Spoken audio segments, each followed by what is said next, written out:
परखड व निरपेक्ष वार्तांकनाच्या बळावर महाराष्ट्रात झपाट्याने लोकप्रिय होत असलेल्या शिवशाही न्यूज नेटवर्कच्या 4थ्या वर्धापन दिनानिमित्त लाख लाख शुभेच्छा। शुभेच्छुक माननीय समीर नसीम खान, अध्यक्ष KGN फाउंडेशन।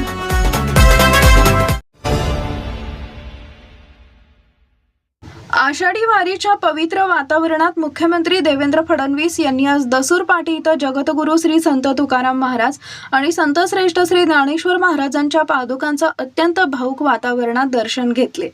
एवढंच नाही तर त्यांनी काही वेळ श्री संत ज्ञानेश्वर महाराजांच्या पालखी रथाचे सारथ्यही केले।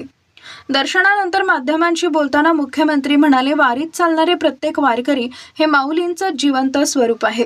मी माऊलींच्या चरणी एकच साकडं घातलंय, राज्यात सर्वत्र भरपूर पाऊस पडू दे आणि आमचा शेतकरी राजा सुखी समाधानी राहू दे।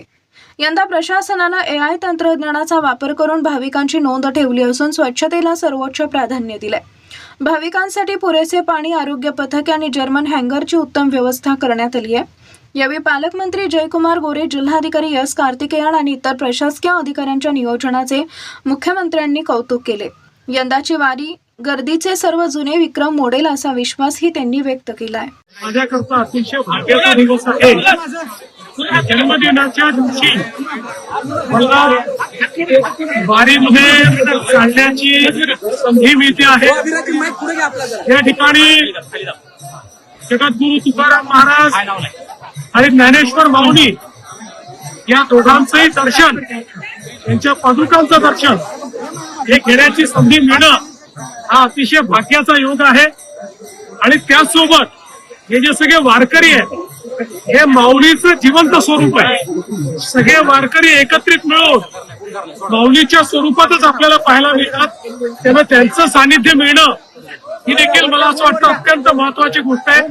म्हणून मी आज खूप आनंदी आहे। जर ज्या पद्धतीने माऊलीकडे काही मागावं लागत नाही, आपल्या मनातलं त्यांना माहिती आहे, पण दरवेळेस माऊलीला एकच मागणं असतं, चांगला पाऊस पडू दे, शेतकरी सुखी होऊ दे। सर, खूप चांगल्या पावसाला सुरुवात झालेली आहे। पंढरपुरात खूप चांगल्या तयारी झालेल्या आहेत। विक्रमी वारी भरण्याची शक्यता आहे। 30 ते 35 लाख वारकरी येतील। हे मला आता पालकमंत्री गोरे साहेबांनी आणि जिल्हाधिकाऱ्यांनी पूर्ण माहिती दिली आणि यावेळेस AIच्या माध्यमातून आपण एकूण किती वारकरी याचा अंदाज घेतो आणि असं लक्षात येत आहे की विक्रमी अशा प्रकारची वारी आहे।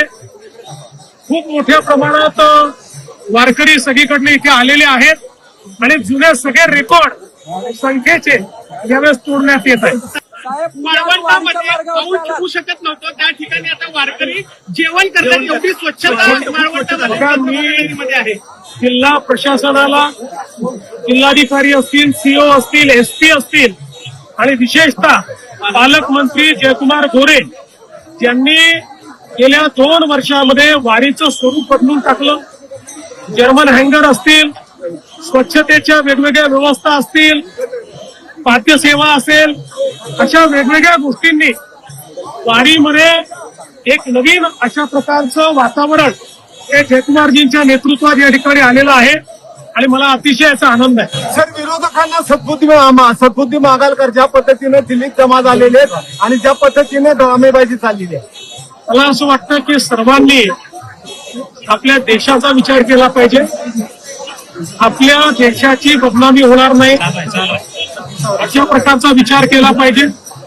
आणि विशेषतः मी पहिल्या दिवशीपासून आमचं सगळ्यांचं मत आहे की विद्यार्थ्यांच्या ज्या आशा आकांक्षा अपेक्षा असतील त्या पूर्ण करणं हे सरकारचं कर्तव्य आहे आणि ते आम्ही करू। काही उणिवा राहिल्या असतील तर ते उणिवा दूर होतील। फक्त त्यांच्या खांद्यावर बंदूक ठेवून काही लोक, विशेषतः काही राजकीय पक्ष त्या पद्धतीनं कारभार करतायत ते काही योग्य असं माझं मत नाही। विद्यार्थ्यांच्या मागण्यांची आम्ही समरस आहोत आणि विद्यार्थ्यांच्या हिताचेच निर्णय हे केंद्रातलं आणि राज्यातलं सरकार घेईल। ताज्या घडामोडी जाणून घेण्यासाठी शिवशाही न्यूज यूट्यूब चॅनलला सबस्क्राईब करा। आपण हा व्हिडिओ फेसबुकवर पाहत असाल तर फेसबुक पेज फॉलो करा आणि शिवशाही न्यूज.com या आपल्या वेबसाईटलाही भेट द्या।